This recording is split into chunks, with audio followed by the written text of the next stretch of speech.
Dear friends, welcome to the Jordan Center Occasional Lecture Series. My name is Tanya Efremova. I'm a PhD student in comparative literature at NYU, and it's an honor for me to introduce today's guest speaker, Professor Lilya Kaganovsky. Lilya is the author of the books How the Soviet Man Was Unmade, Male Subjectivity Under Stalin, and The Voice of Technology, Soviet Cinema's Transition to Sound, as well as many edited volumes, including Arctic Cinema and the Documentary Ethos, Sound, Speech, Music in Soviet and Post-Soviet Cinema, Mad Men, Mad World, Sex, Politics, Style, and the 60s. Lilya is the director of the program in Comparative and World Literature at the University of Illinois at Urbana-Champaign, Professor of Slavic, Comparative Literature, Russian, East European and Eurasian Studies, Gender and Women's Studies, and Media and Cinema Studies. Besides being the professor of almost everything, Lilya Kaganovsky is an inspiration. As someone who went to the University of Illinois, I think the most curious piece of statistics about the university is the proportion of students who have watched the film Man with a Movie Camera more than 3 times. Which is definitely a credit to Lilya Kaganovsky's wonderful teaching and inspiring research. This is something that continues to drive me and many of my friends. And I'm very happy that today we can get a taste of it here at NYU. Please welcome Lilya with the talk, Film Editing as Women's Work, Esfir Shub, Elizaveta Svilova, and the Culture of Soviet Montage. Thank you. Thank you so much. Thank you, Tanya. And in fact, you will hear about Man with a Movie Camera again today, though I will not show you any clips, just stills, but also move on to other things as well. I'm very happy to be here, and I'm very happy to see so many people who are so familiar, and it's lovely to see you all. Thank you for coming. So the talk is on film editing and Soviet cinema. I'm happy to answer questions afterwards on either direction. So if things are unclear, either on the technical media side or on the Soviet side, please. I understand that the talk sort of spreads over both. But I will begin. So this study takes as its point of departure the history and contributions of 2 Soviet editors-directors, Esfir Shub and Elizaveta Svilova, in order to try to make visible what has largely remained invisible, which is film editing as women's work. The Soviet rejection of Western feminist theory and the repudiation of gender difference as a precondition for thinking oneself as an artist meant that, quote, gender of the author as producer, as Martin Stollery has called it, played a much smaller role in the consciousness of these artists than for prominent filmmakers in the West. Ironically, this of course also meant that the work of these women in the film industry was lost to history. Because their narratives often did not conform to those of their male counterparts, and because they never insisted on their status as auteurs, their contributions were subsumed by the larger historical narratives that took place around them. Moreover, because feminist film theory has largely focused on the absence of women and on the problematics of their representation, very few exceptions, such as Kira Muratova, who's very well known in the West, and I think more recently Larisa Shepitska has been kind of making her way forward as well. Almost none of these women became part of the institution of film history, Soviet or otherwise. So as Jane Gaines has put it, they first fell out of the limelight and then out of history itself. So today I want to look at the work of Shub, who invented the compilation documentary, and Svilova, who made possible Dziga Vertov's rapid montage, as specifically examples of women's work, and I'll come back to that later. In both cases, I'm interested specifically in how we might disentangle these women's editorial and directorial contributions from the male-dominated Soviet film industry and place them in the larger context of a re-engagement with feminist film theory and the history of women's participation in the cinema industry, both in the USSR and beyond. So in the history of Soviet filmmaking, it is hard to imagine 2 biographies that were more radically different.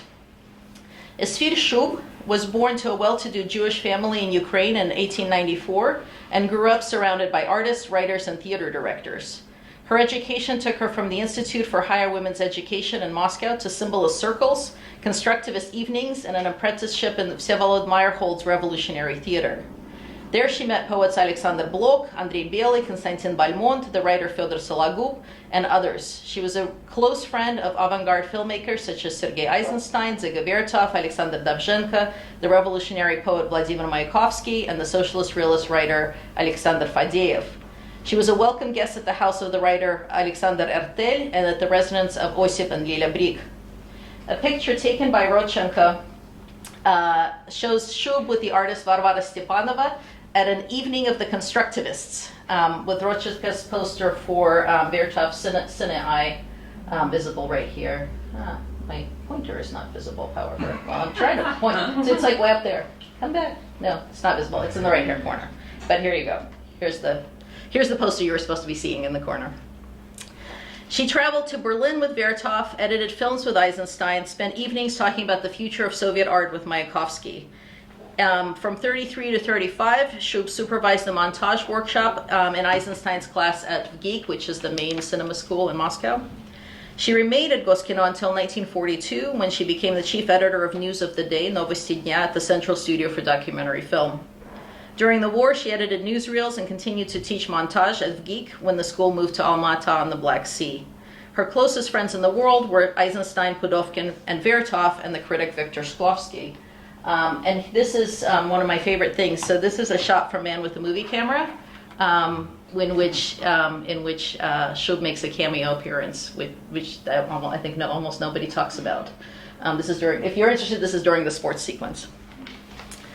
In 1959, she published a book of memoirs of her life in the cinema in close-up, крупным планом, republished in 1972 with the title Cinema is My Life, Жизнь моя кинематограф.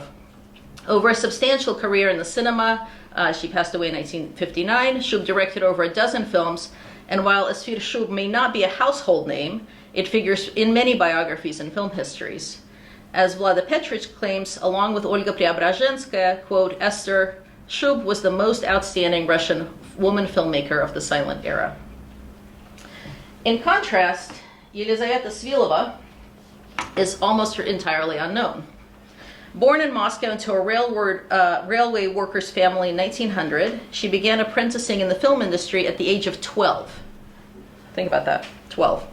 Cleaning film and aiding the selection of positives and negatives in the film laboratory. From 1914 to 1918, she worked at for the Pathé studio in Moscow as a cutter and photo printer.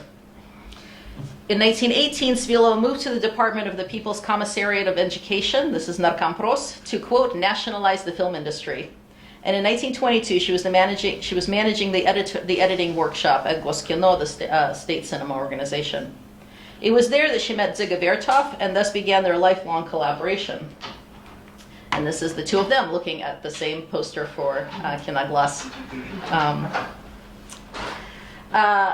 Their lifelong collaboration, which together produced some of the greatest documentary or non-played films of the early Soviet period, including the 1929, yes, Man with a Movie Camera, Человек с киноаппаратом, which in 2012 made the top 10 list of the 50 greatest films of all time, which is an unheard of honor for a documentary.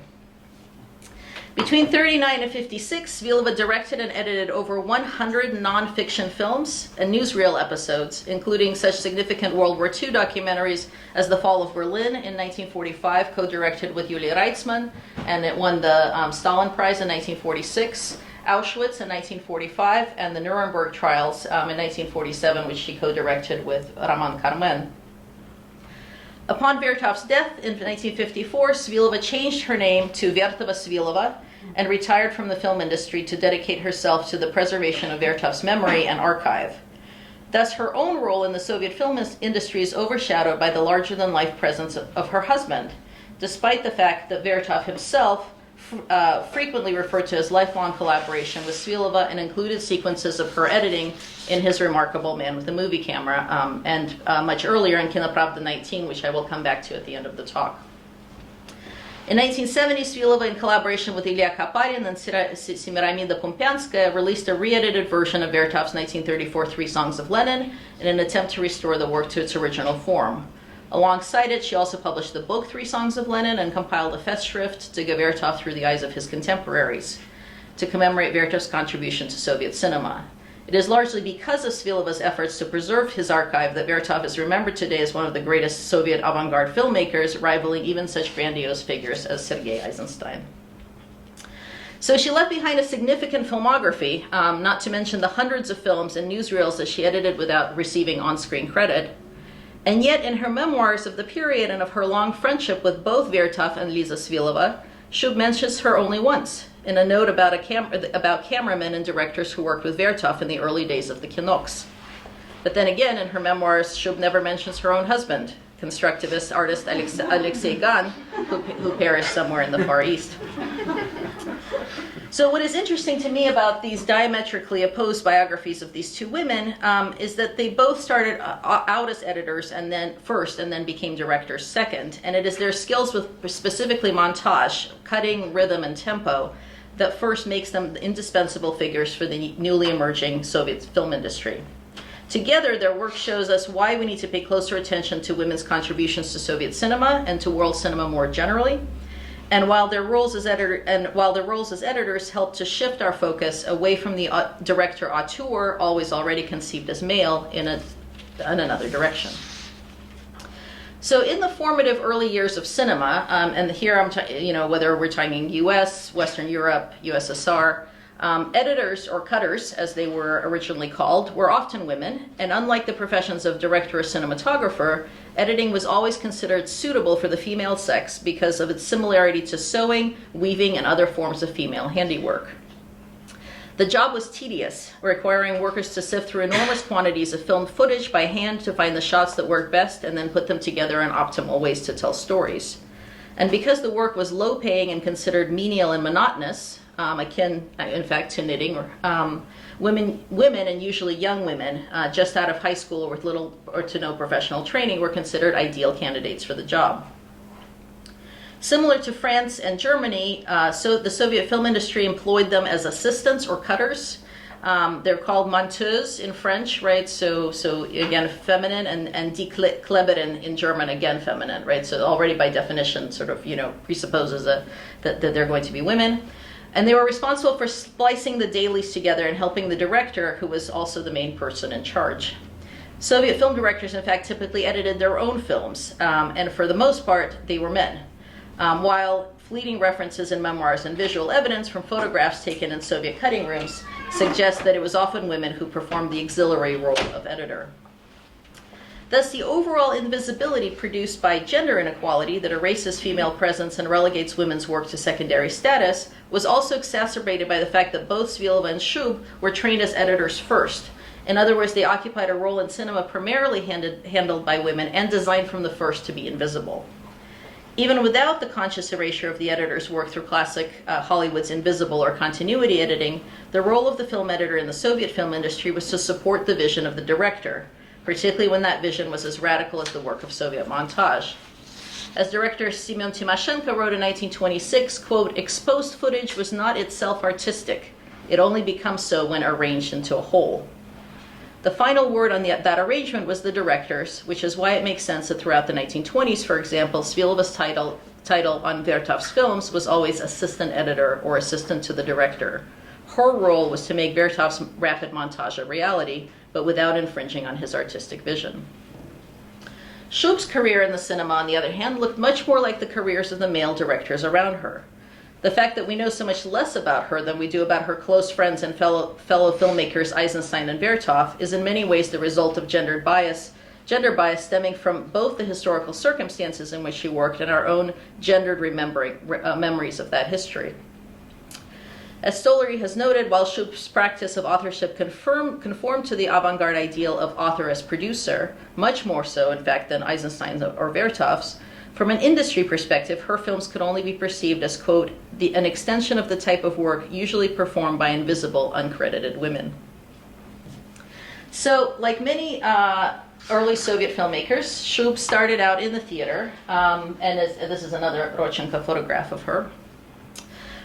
She started out in the theater as an officer in the theater department of the People's Commissariat of Education. From there, she went to work as an editor for Goskino, and in 22, she was put in charge of re-editing foreign films imported for Soviet distribution. where she produced her own compilation documentary films, 3 specifically: The Fall of the Romanov Dynasty, Падение династии Романовых from 27, The Great Way, Великий Путь, also from 27, and The Russia of Nicholas II and Lev Tolstoy, Россия Николая II and Lev Tolstoy from 28, which I think has been lost completely. So the other 2 you can actually watch on YouTube, but not with subtitles. Just saying. Again, it's one of these things, right? You want to show it in class, but you can't, right? Shub learned her craft on the job during the evenings spent at Lev Kuleshov's apartment. You know, the Kuleshov effect, that Lev Kuleshov, yeah. Spent in Lev Kuleshov's apartment, watching him edit pieces of film on his light table, as well as by studying closely the work of fellow Goskino director Dziga Vertov. As Shub notes in her memoirs, the editing table in the screening room taught her the proper construction and composition of a shot, forced her to develop a memory for different shots, their internal structure, content, and movement, as well as to determine the rhythm and tempo of the work as a whole. She learned when to cut from a long shot to a medium one, from a medium to a close-up, and the reverse. And re-editing films made it possible for her to understand the magnetic power of scissors in the hands of someone who is literate in the art of montage, and to begin to work toward a form of invisible or continuity editing. So I think this is not quite the same as the Hollywood version, but what she says is «стремиться, чтобы переходы были незаметными». Right, so again, still a kind of invisible editing, but I think but different from the Hollywood classic. Cutting in such a way that shots would replace each other smoothly with a match on both movement and content within the shot. Re-editing both foreign and domestic films, and these included westerns, detective films, films with Mary Pickford and Douglas Fairbanks, Paula Negri, Asta Nielsen, Lillian Gish, the whole thing. Shub learned the way pieces of celluloid are not merely stuck together, but need to be organized in order to produce both rhythmic and dramatic effects. She saw that film required a different kind of acting from the theater, and that montage was a way to bring out the emotional quality of both the actor and the film. Her favorite task was to splice together partial and unmarked rolls of film without intertitles or libretto into a coherent narrative, or as she put it, to create a scenario for an already existing film. At Goskino's Montage Bureau, Shub re-edited over 200 films for ideological content, right? So they would take a foreign film and completely recut it, often giving it a new title, a different ending, making the villain the hero, that kind of thing, fully. And she experimented with composition and rearrangement to create brand new films on the editing table. Eisenstein learned montage from Shub. The brothers Vasiliev were her students. Together with Eisenstein, for example, she re-edited Fritz Lang's Dr. Mabuse from 1922, which, according to Shub, they, quote, changed the narrative structure of the film as well as the intertitles and also the title, so it became Gilded Rot, Позолоченная гниль. Indeed, Shub is the only woman recorded as ever having worked at what Yuri Tsivyan has described as this professional elite club, which acquired a certain reputation in the film industry. Fellow filmmaker Sergei Yutkevich describes the terrifying moment when he was faced with the prospect of editing his first film, Lace, Kruzheva, from 1927. The feeling of complete helplessness when looking at reels of celluloid that needed to be spliced together according to some unknown laws by which raw material becomes a film. And turning to Shub for help because of her sense of the piece, or sense of the segment, чувство куска. At this time, Goskino was still located in the old Khazhankov studio space that was not even equipped with a moviola, which I was going to say, which is what you see here, but no, you don't actually see it. Meaning that one could not see the rough cut until the following day, and all editing, in Yutkevich's words, was done by intuition. The art of montage for Yutkevich was the ability to combine these dead or unliving pieces of celluloid in such a way as to produce a living film. And, quote, the best practitioner of this art was Esfir Shub. So, friends with Vertov, friends with Rodchenko, married to Alexei Gan, Shub thought of cinema as a constructivist enterprise, in which the method of montage allowed her to assemble archival footage to tell a new story with previously existing material, earning her the title of editor-director, rejisseur-montajeur. As she wrote in 1927, over the course of 2 months, I watched 60,000 meters of negative and positive film. We made 5,200 meters of positive prints from duplicate negatives for editing. Out of this, 1,500 meters made it into the film. While editing, I sought to address the documentary nature of the material. without abstracting the material, without focusing exclusively on formal tasks, subject matter, objective form, just means of expression. I used the functional method of constructivism. This allowed me to consistently and steadily, despite the very limited range of the filmed historical events, to create a cohesive film story demonstrating a certain phase of the revolution. Nonetheless, when Shub first moved from re-editing foreign features to making her first compilation film, her role was not perceived as that of director, but merely as an editor assembling found footage. So the fall of the Romanov dynasty, and here I've got a couple of slides from the film. I'm not playing you the film, but I've got a couple of slides. So she starts off with footage. Actually, she was one of the first people to discover that the Tsar, that Nicholas II had himself filmed, and the family, and so she was the first to find that archive. To preparations for World War I, to, of course, Lenin and the revolution.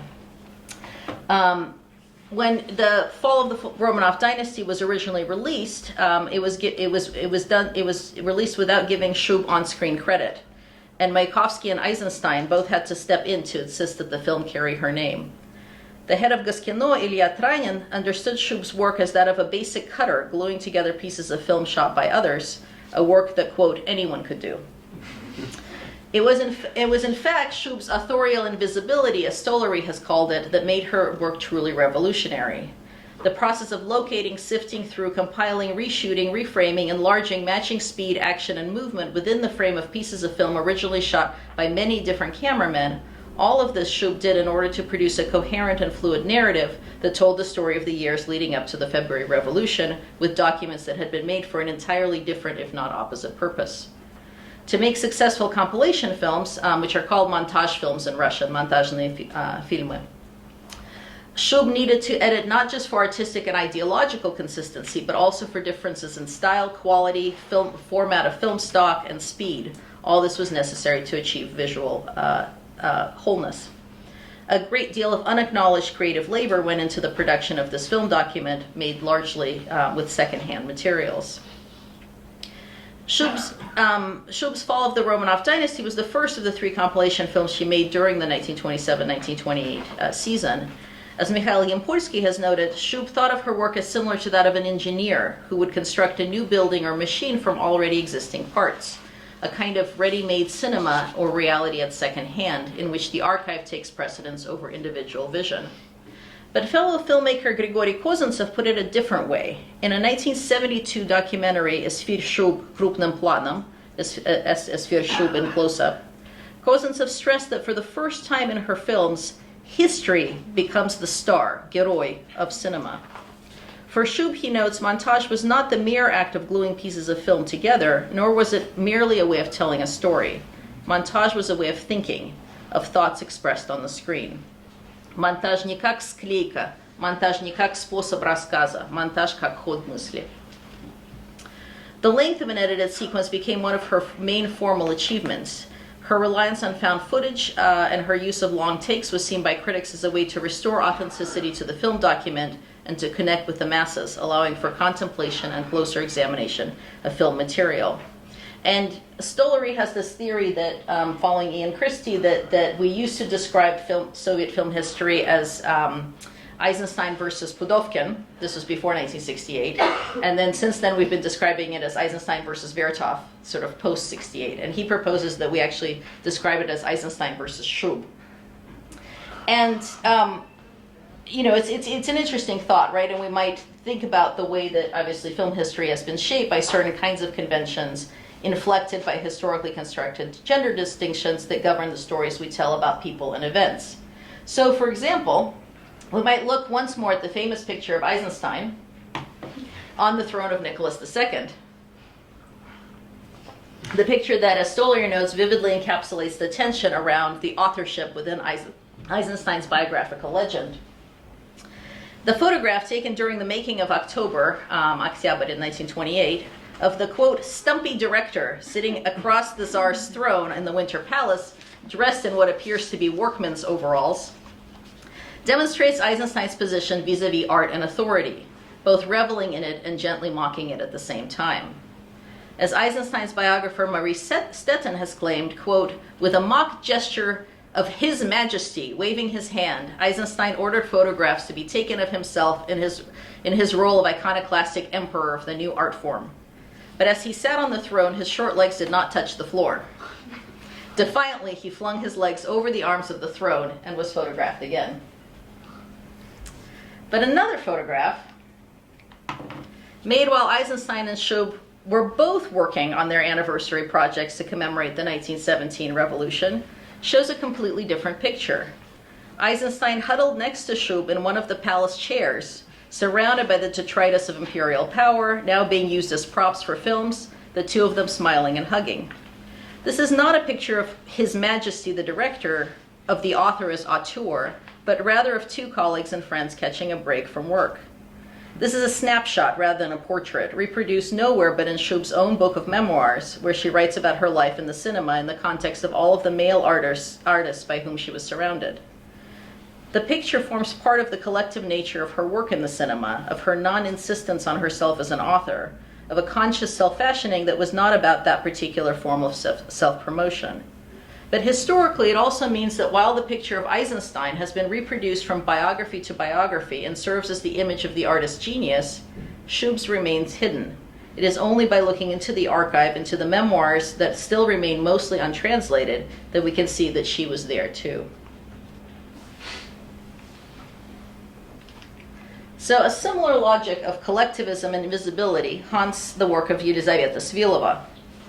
Apprenticed in the film industry before the revolution, Svilova was one of a handful of film personnel who successfully made the transition from pre-revolutionary cinema industry to the Soviet period.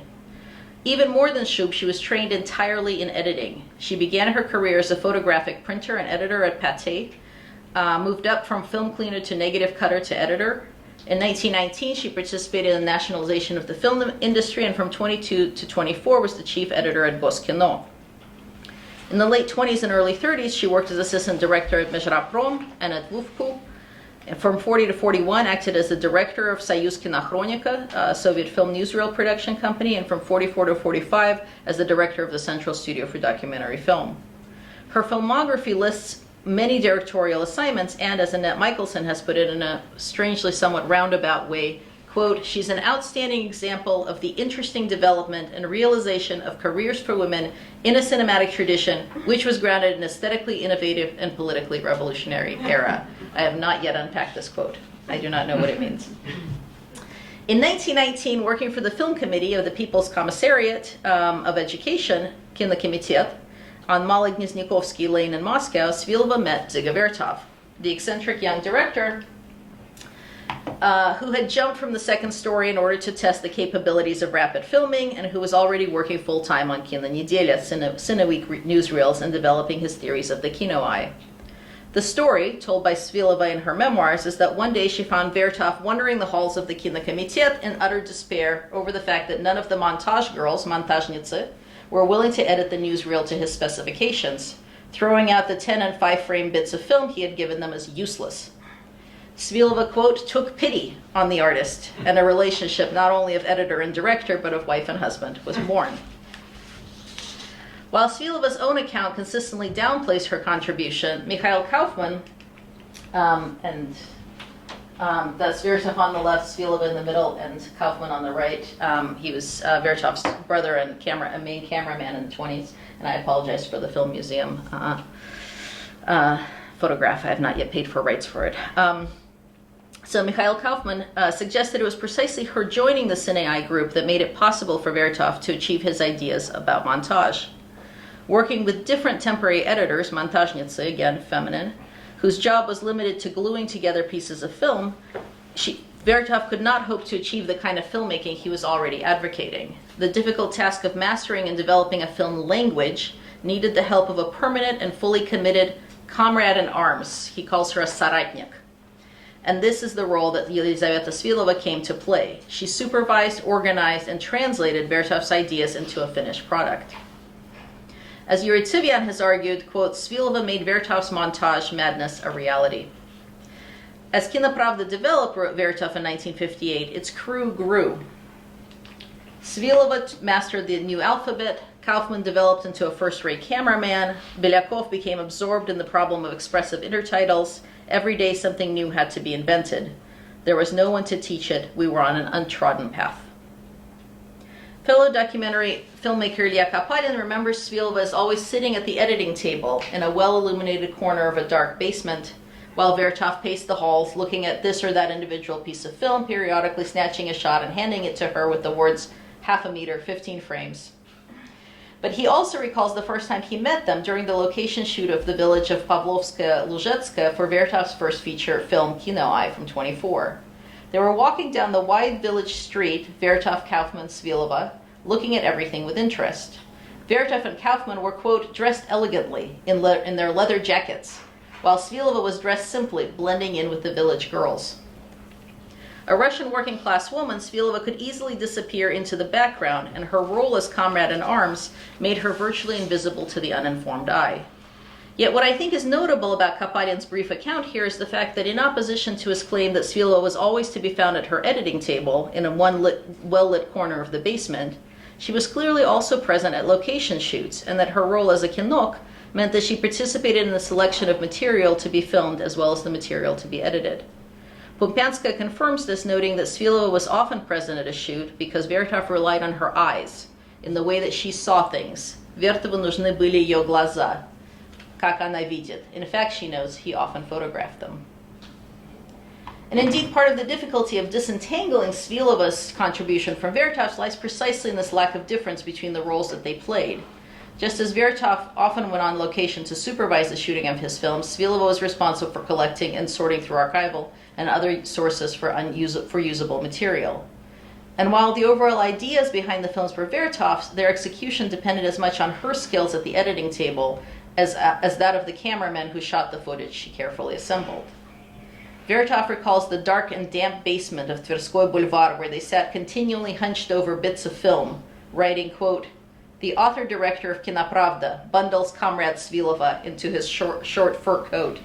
It's the last night of work, and the next two issues of Kinopravda will be ready." And this is in many ways the best portrait of the two of them, I think. Together, hunched over pieces of film, making something radically innovative while lacking all the basic resources such as heat and light.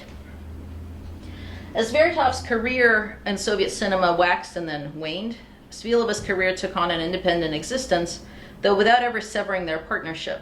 She directed her first film in 1927, Bukhara, followed by The Oath of Youth in 28, and in 1930 began teaching editing techniques, particularly the editing of sound, and this is them working on their first sound film, Enthusiasm, at the Lenin Institute while she assisted Vertov in various productions.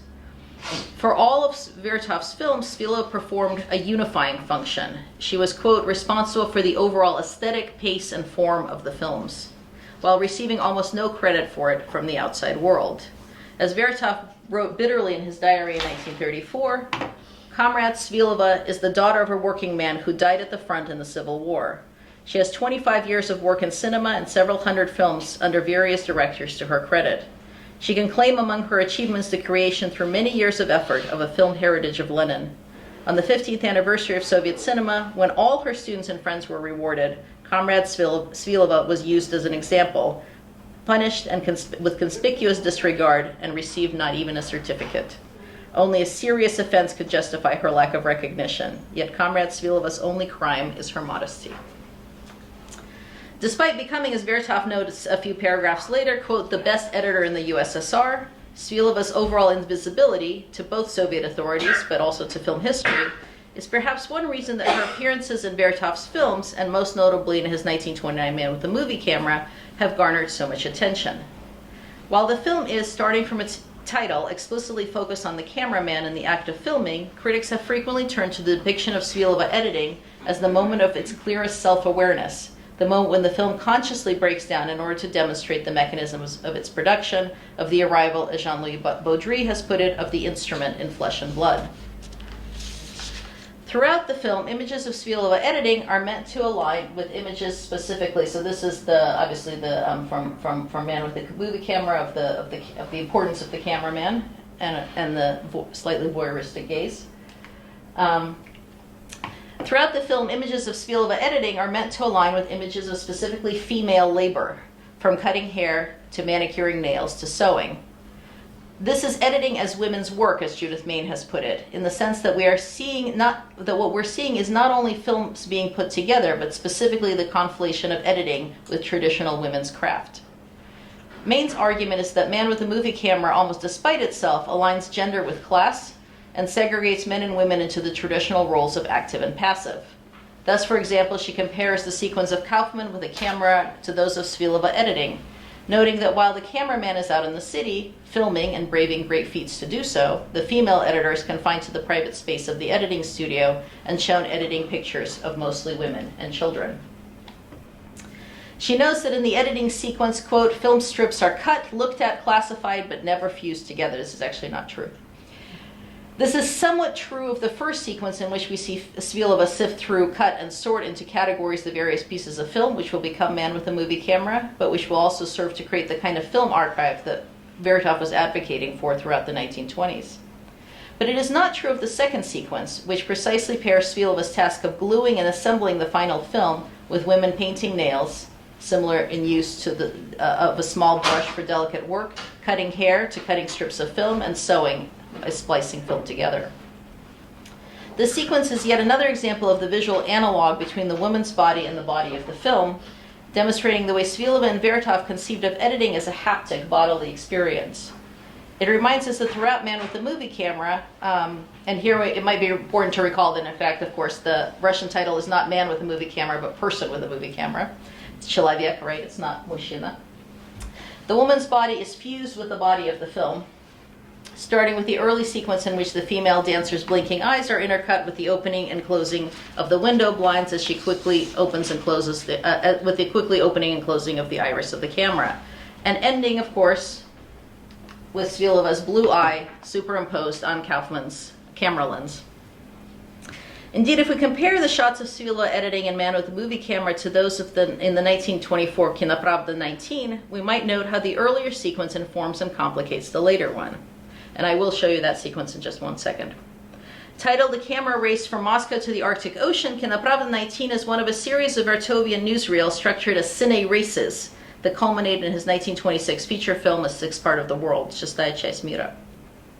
Throughout the newsreel, the camera acts as an independent entity, racing a passenger train, traversing vast stretches of Soviet land on the back of a sled, even getting caught underneath the wheels of a freight train in order to record the actions and people with a mechanical, non-human eye meant to yield not subjective reflections, but objective truth.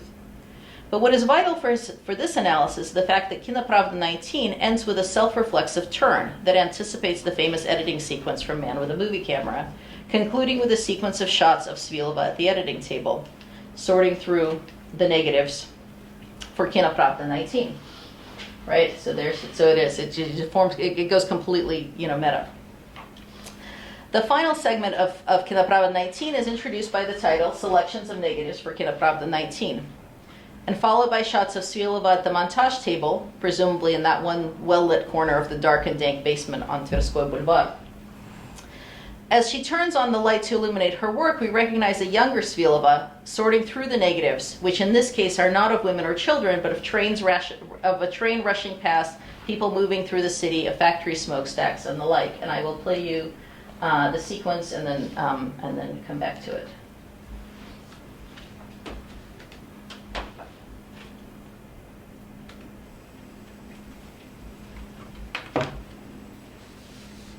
It's fairly short. So selection of the negatives.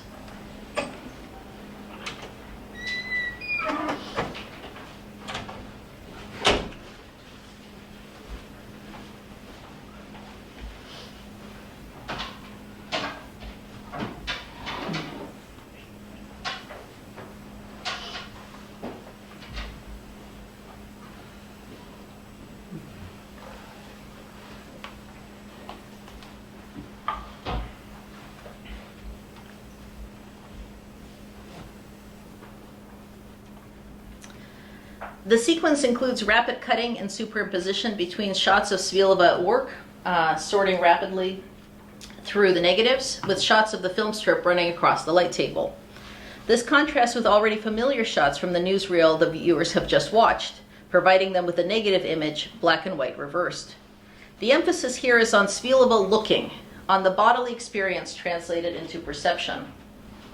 As she examines the strip of film on the light table, we see it not as a positive, but as a negative, seeing, in other words, exactly what she sees, rather than its printed opposite. Not the film as it will be projected, but the film as the editor sees it. The film strip's reversal from positive to negative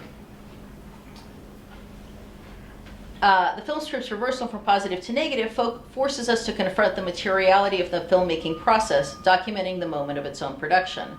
Moreover, as the film strip begins to move more and more quickly in Svilova's hands, we cut back to a close-up of her eyes scanning the negatives. Faster and faster the film moves through her fingers, and faster the editor's eyes dart back and forth across the frame, taking in every shot. We are quite literally seeing Svilova seeing. Indeed, the moment in which we look up at Svilova's face is shot from the position of the montage table. The camera, and the viewer with it, has assumed the place of the film strip, and we might even go so far as to say that Svilova is now looking directly at us. It produces, as Maine calls it, a fusion of subject and object, in which the woman becomes, quote, both the object seen and the perceiving subject, breaking down the standard Western dichotomy of the look and the gaze. The unchecked mobility of the camera is here tamed. The film is brought under the masterful control of the editor, who in this case, as in the case of so many others, happens to be a woman. It is the female editor who organizes, sorts, glues, fuses, and in every way makes cinema possible, creating a work of art out of raw material. Thank you.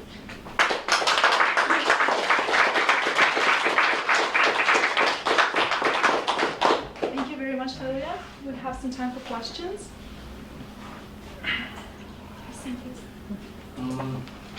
Sorry, these are maybe two somewhat random questions, but the first one is the extent to which the disappearance of female editing labor is a specifically Soviet phenomenon, because I can think of Helen von Doggen, I think was her name, Gary Stevens' wife, and who edited all of his early films, and the end of their partnership in all senses. And my second question has to do with, another man who claimed a lot of credit both from Svilova and Shub, and this is Roman Karmen, who became the major Soviet documentary filmmaker after Vertov, I mean institutionally so. And he has, Roman Karmen produced a film in Spain. He shot a film that is sometimes listed as under his and sometimes under Esfir Shub's credits. Because she was the one who he was shooting that film in Civil War Spain. She was in Moscow compiling the footage. And then you mentioned the Nuremberg trial film, which I think you mentioned that Svilova edited. And I'm just wondering about practices of crediting. Because in my impression, sometimes it could go either way, whether it goes to the editor or to the cameraman. Yes, and the figure of Roman Karmen in their lives. I mean, I can't say much about Roman Karmen specifically, in the sense that yes, I mean everything you said is exactly correct. So let me go back to the first question and then move up to the second. So editors are invisible everywhere. So that's a standard, in part because, again, their work is meant to be erased. It's meant to be invisible. But there's also a way in which we tell certain stories. And so one of the stories that we tell, for instance, is that Griffith invents montage, right? And then Eisenstein learns montage from Griffith.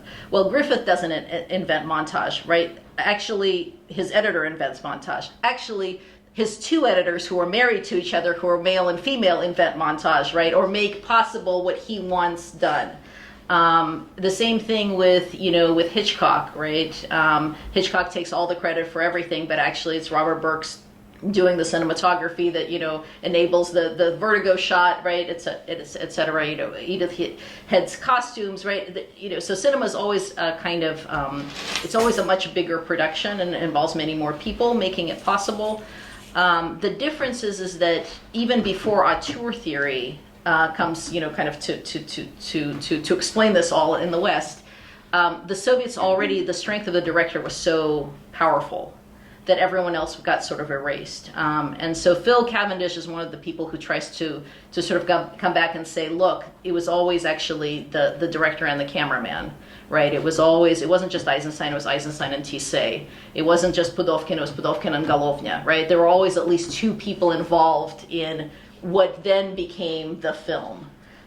So I'm sort of stepping in and saying, okay, but actually, let's add a third, because the directors were almost all men. Not all, but almost all men. The cinematographers, oh my God, overwhelmingly, like 98%, right? There were very few female cinematographers in general. But the editors were all women. But we erased them alongside everybody else.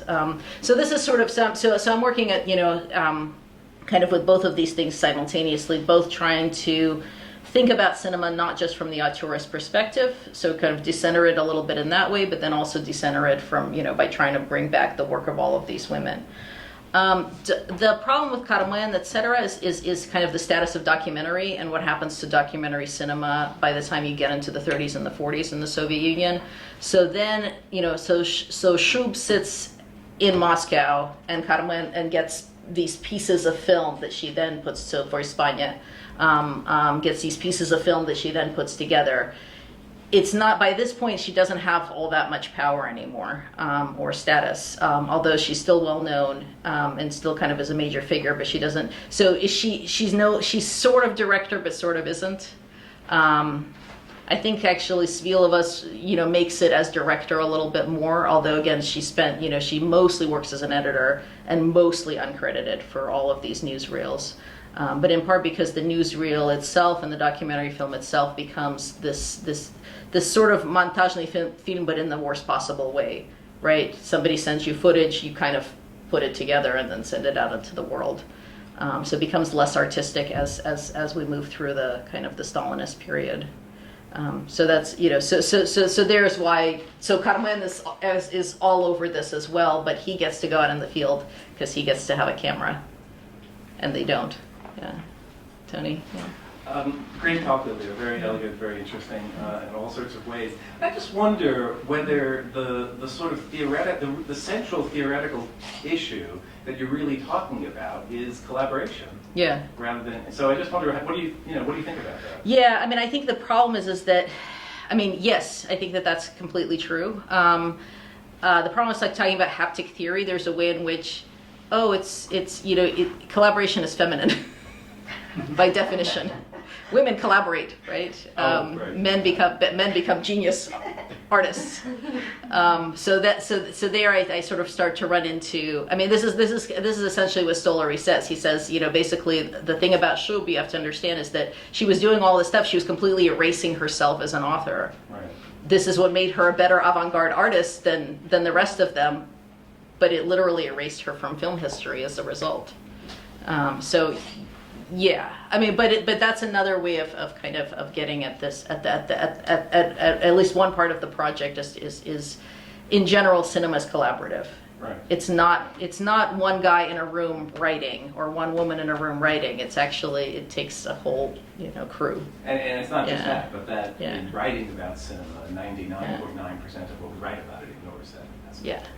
Yeah, and we stick to directors. It makes it easier. People have argued that it's too incoherent if you try to talk about all of these figures and whose film is it. Then if we start really paying attention, like it's easy to say it's a Hitchcock film. So maybe the Right. alternative is to speak about film without names, without Yes, individuals. something like that. But who's responsible for its look? Who's responsible for it? Right? Is it? You work on Kalatozov. Right. Is it Urusevsky or Kalatozov, right? Exactly. Yeah. Yeah. I have a few questions. First of all, fantastic talk. Thank you. Mhm. So one, just in terms of terminology. So when you say montage film, then I think Shub herself used the term chronica, right? Right. So is there a Yeah. difference? Well, yeah, right. So montażny film, meaning it's assembled from chronika. Does that make sense? So chronika is chronicle or Yeah. documentary Right. or newsreel. Right. And then if you go to, and then I don't know if John McKay's book is out or not, but he's got a whole like chapter on the word chronika and how to understand it in the Soviet context. But what she does is, right, so she takes all of the existing footage, the chronika that had been shot, and then puts it together, right? And she reshoots some of it, she right? So that's what makes it a montażny film. Does that make sense? It's like a term for something like found footage? No, chronika is just is the term that the Soviets were using for a documentary, but they weren't using the word documentary yet. I see. And then later they'll start using, but they meant something slightly different by it as a result. Like they really meant chronicle, like as in news of the day, Yeah, very I see. right. I see. That in that sense. Right. So they'll say so even like Vertov won't say that he's making documentary films, like he'll say he's making non-played, and Shub will say the same thing, right? Nie gravoj, right? So they were sort of, and then it gets established kind of more in the 30s. You start to use documentaries for everything. But yeah, so that's more of like a precision. So, Yeah. a whole bunch of different things, but I'll just Yeah. say, Jay Lida really respected Shub tremendously, Yeah. and he had met her, of course. Yeah. And I had the chance to interview him a couple of times, and he specifically said that in making, of course, his monumental work Kino, Mhm. that the publisher said it's too long, and you're going to cut this chapter that really deals a lot with Shub. Yeah. And so he specifically published Films to get films Uh-huh. because he didn't want her story to be left out, and Yeah. that's a great book. So he really Yeah. enlarged on the whole. And he's one of the few. So when you read film histories, he's one of the few that actually really pays attention to the women in the Soviet cinema industry. Like you can look through the index and you'll see their names actually appear. And I will say, even though this was really secondhand for me because I wasn't an NYU student, Yeah. but I talked to Charles Silver at MoMA early on, like in, I don't know, the early 90s. I guess I was doing my work more in the early 80s, and then Jay Lida died. But Charles Silver said, Annette Michelson has his papers, and she's got them under lock and key. So, she was deliberately, as in his point of view anyway, trying to really take her, Right. the person that she revered, and not let other people get the credit.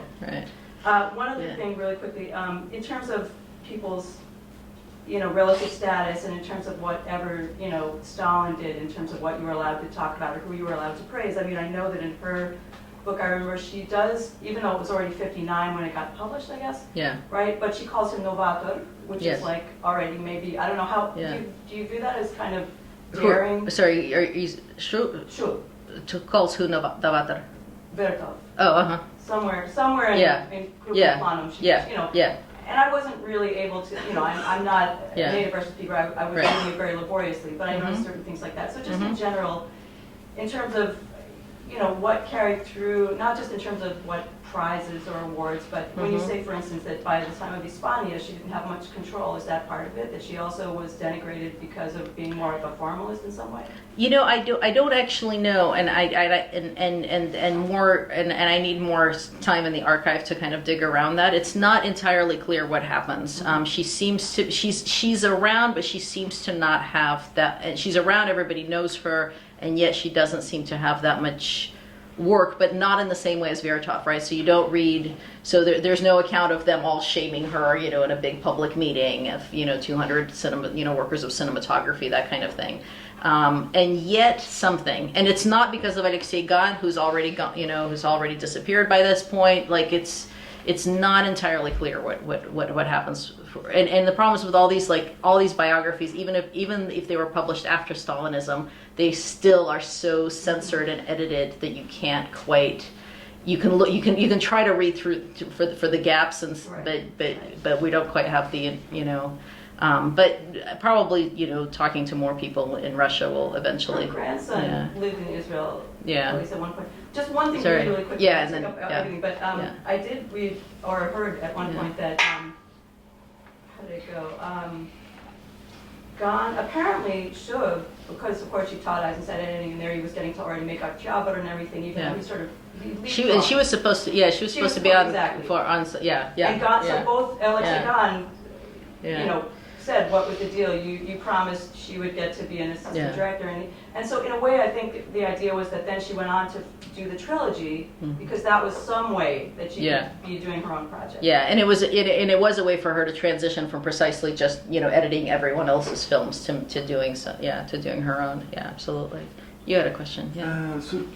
The fall of the Romanov dynasty is widely acknowledged as the first compilation film or pioneering Yeah, even if film. probably it isn't. It isn't, but it occupies its place, right? Yeah. So, but you mentioned, and I've read it, that other Soviet filmmakers used to insert secondhand materials in their own work. So, what makes the fall of the Romanov dynasty so pioneer is that the fact that it was entirely made of appropriated footage. Yeah. I think that and the length. So people had used, so obviously in making various newsreels, they would have, that is what you do. You compile the footage that comes to you. I think what was revolutionary about it, and Vertov did this a little bit in his first, history of the Civil War film, which I think was completely lost. I think people are trying to restore it right now. But what she did was she found all of this archival material, and out of it, compiled a film that told the story of the revolution, of footage that no one had seen before. And so I think that's what, and when you watch it, it's very smooth, right? It's it's a feature length film with no voiceover, obviously, because it's pre-sound, right, with some intertitles, but actually not that many, right? So it's all visual, right, and it has this kind of visual consistency, and I think that's what made it revolutionary. But they were also, most of the critics that really loved her film loved it because it wasn't Vertov, right? So they loved it because it was slow and smooth and continuous and not at all rapid and in your face and jumpy and And there was a sense when I'm wondering if there was a sense for the Soviet spectator that those images were truly from that period, that were truly from the early 20th century, that they were old. 20 exactly. years old. Well, and this is another thing that they all went back to.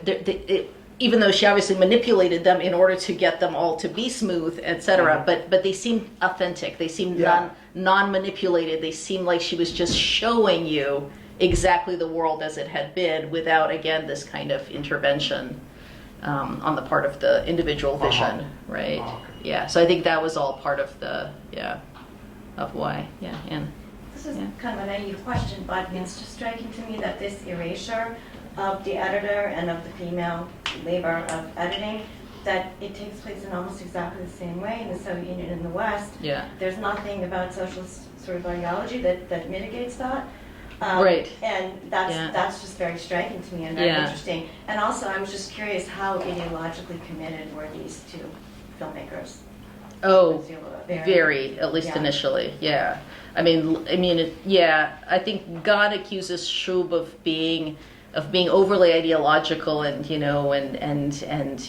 out with all those sixth part of the world people and that all she wants to do is talk politics, kind of thing. And Svilova, of course, again, nationalize. I was there to nationalize the film industry. Some of it is self-presentation afterwards. I think I do get the sense that they were all on board in the 20s, and then obviously all fell overboard in the 30s. Nothing pushed back very hard against this erasure.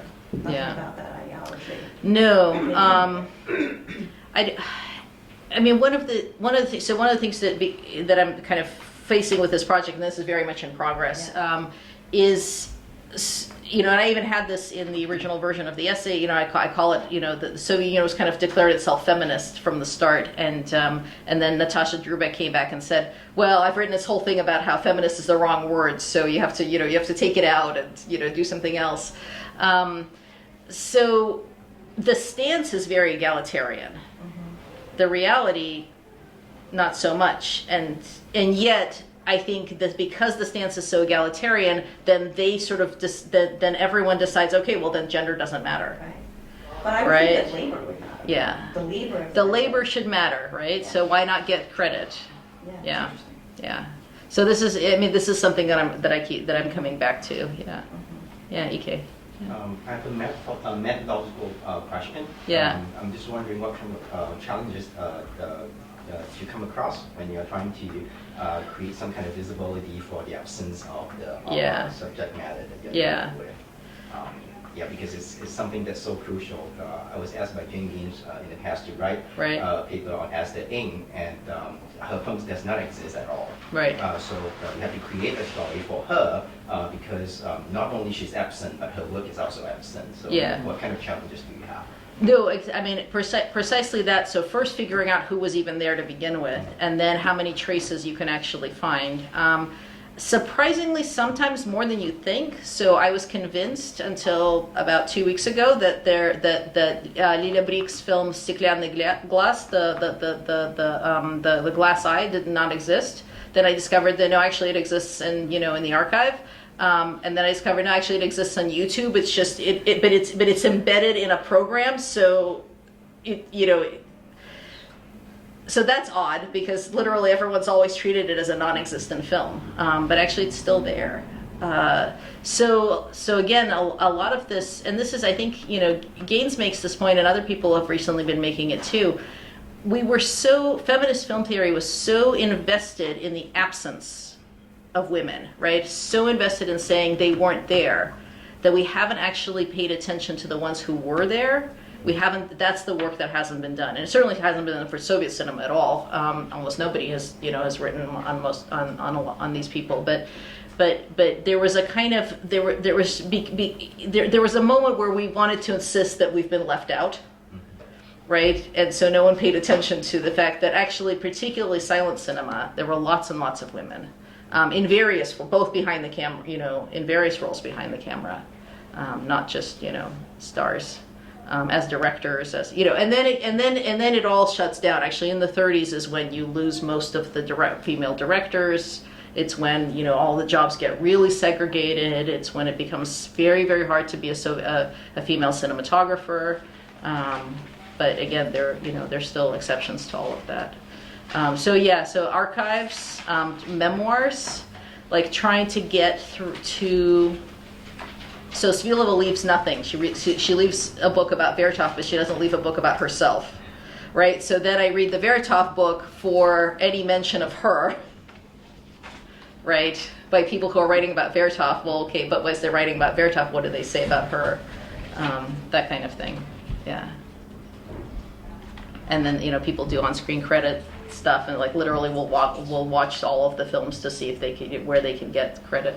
Yeah. Hi, Hi. I'm Jillian Porter. Thanks for Hi. a great talk. Thank I'm you. wondering if you could comment on whether editing continued to be women's work in the Soviet film industry.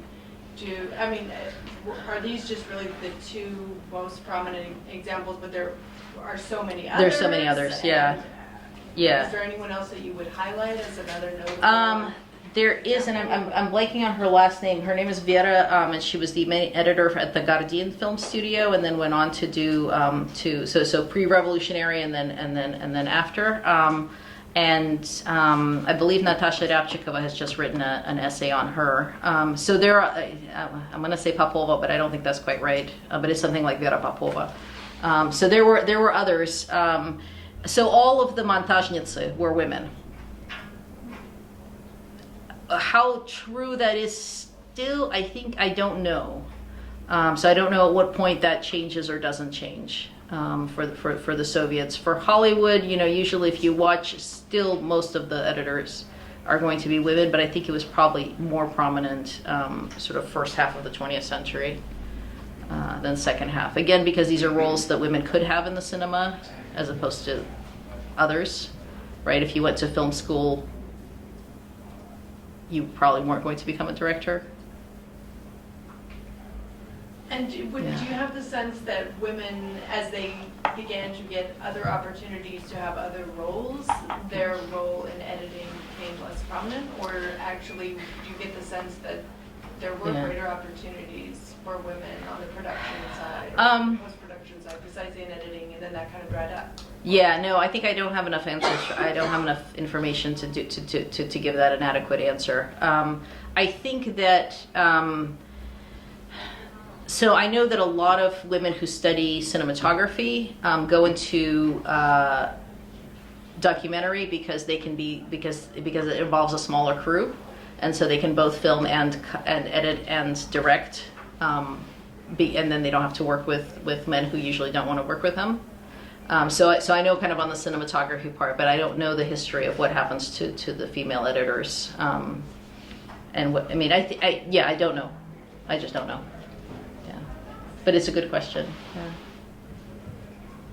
Yeah. I just want to ask if you want to speak a little bit about Shub's sound film Keshe. Yeah. I mean, in terms of anything, just whatever you might say. I've written on it. It's fantastic. Yeah, so that's probably her. I think Сегодня is still today is still assembled footage to somewhat. I think it's half assembled, half shot, and then Keshe is all shot. So it's her fully directing. It's her doing sound. It's again, it's very, very meta.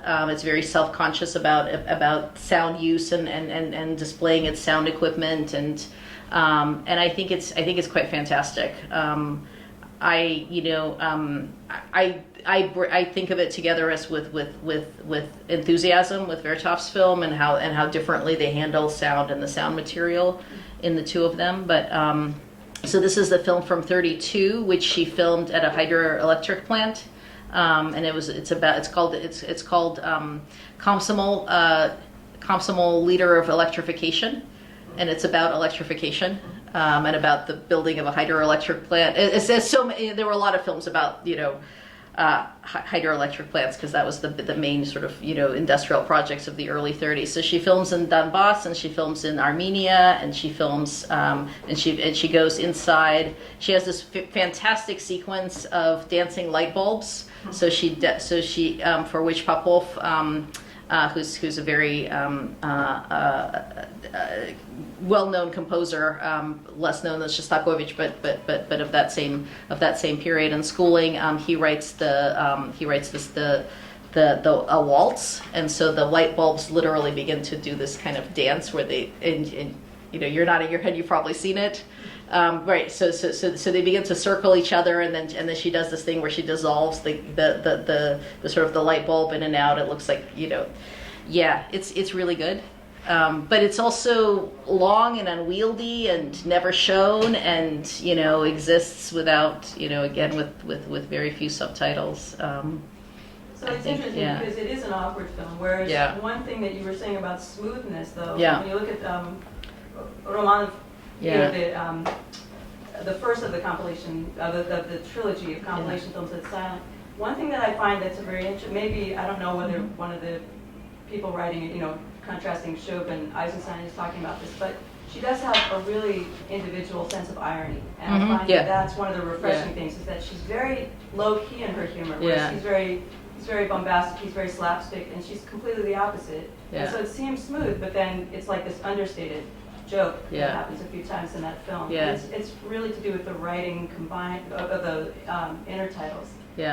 So again, I feel like her background, coming from theater, coming from literature, it feels like that really contributes. Like she has a poetic and ironic sense that's just, it seems to be a subtlety that I really don't see as much as in Keshe, because I feel like that's just so much to do with technology.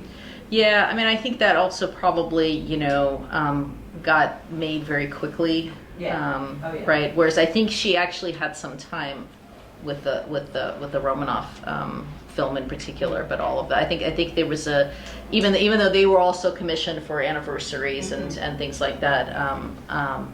I have a feeling that there was kind of just a different time frame for how quickly they needed to produce, and the sound technology was so rough. I mean, they're using Soviet equipment, which just doesn't capture sound at all that early on. So yeah. Although they got the theremin. Yeah. They got the theremin. No, it's quite brilliant. Everyone should see it. It's quite brilliant. It starts off with a concert with a theremin, and the fantastic thing about the theremin is not only is it a Soviet invention, but it's played by electricity, right? It's your hand not touching the instrument, so it's very meta and wonderful. Just one more thing, if there's no other question, anything to do with Dorothy Arzner that you would say comparing the commercial? Yeah. She was able to become a director after editor, even though she was refused. She could use the capitalist system to get herself a directing job. Right. So she's the only one. So I don't know that much about her except kind of standard film history. But she's the only one who makes it out of the 20s and into the 30s. She's the only woman director who manages to stay in Hollywood and actually make films and become fairly prominent. But obviously a lot. So there's all this feminist history that reads her films as extremely feminist and extremely statements about the women's condition. And this is where again we get back to the Soviets, where they would never have placed gender as a category, right? They never or so it seems to me right now, right, that it was never made into a feature of their cinema. So it's hard to sort of do the feminist reading and say they're being really feminist about putting all of these women on screen. I don't think they are actually being very feminist. you mean Shub and Svilova, or you mean a director? Well, when they even when they direct, right? Yeah. In relation to this, could you share what you know or comment about the status of Shub in contemporary Russian film historiography? Because it struck me as I was reading just yesterday an interview with Nikolai Zvolov, the film historian, regarding the upcoming premiere of Vertov's film from 1918, right, dedicated to the first anniversary of the revolution.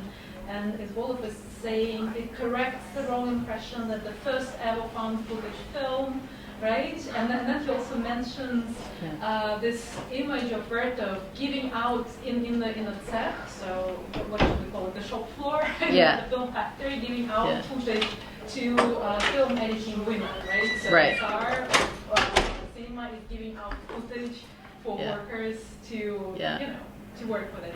So do you think a part of the reason that she is not as well studied as she could be is prejudice, or what are the reasons for that? What is the status? I do, but I say that with all due respect to Nikolai Zvolov. But one of the issues is, for instance, Yulia Solntseva, right, who we know mostly as the, Aelita, Queen of Mars, is the first woman to receive the Best Director Award at the Cannes Film Festival. The second, that was in 1960. The second one was Sofia Coppola in 2017. That's it, right? And yet we don't know that. All we know about Yulia Solntseva, we don't think of her as a Best Director, right? We think of her as the wife of Dovzhenko, who was an actress, and apparently, I don't know, got into fights with everybody and held him back, right? This is, so, the Soviet film history from the Russian side is told in a very specific way. It's told in a very specific way from the American side. You try to sort of balance those two things. I don't mind the notion that that Vertov invented the compilation film when he made his 1918 history of the Civil War, but that may even be true. But since that film was lost and not recovered until right now, at least we'll give Shub credit for having been credited with inventing the compilation. But yeah, I think that there's sometimes the Soviets are better on preserving women in history, and sometimes they're worse. I think Shub is, an interesting person. Almost everybody knows her. They almost all know Svilova, but again, mostly as Vertov's wife, right? They don't think of it as, and his editor, but almost everybody knows her and mentions her to some degree. There's just very little information. And I think that's what I was finding frustrating, was that I wanted, this is kind of back to EK's question, I wanted there to be more. I wanted to know, I want to know what happens in the 30s to her work, right? Why, I want to know why, her book is so dry. When you read Krupnym Planom, or whatever, Моя жизнь кинематограф, it's so self-censored. Even though she's publishing it in the 50s and 60s and 70s. But it really, the voice is almost not there. So, yeah, I don't know. And we shouldn't give Vertov all the credit. Always. That's my thought. Again, many are forgotten. For example, the name escapes me, but the editor who worked with Vera Kosherova. Yes. Happened to be the wife of the pianist Pavel Serebryakov. The only time I see her mentioned is in that role. It's known that she was a good film editor, but virtually nothing is written about her. And I think editors even more than everyone else are. It's hard. They probably leave no traces, right? Cinematographers will leave books. They'll write about their work. Editors almost never do. So again, you would have, it's a little bit of an uphill battle and why should we care? Then fine, then they're kind of saying, we don't care about editors, for books, right? We don't talk about Hemingway's editor either. Actually, there is a book. Actually, there is a book. Right, but generally speaking, right, we leave editor. If there's a kind of parallel to be made with literature, we don't generally speaking write about the importance of the editor. In this case, I think because they both also directed, I think because they had these fairly prominent roles, because the films were so editing heavy, that's then you can sort of do more. Secondo me.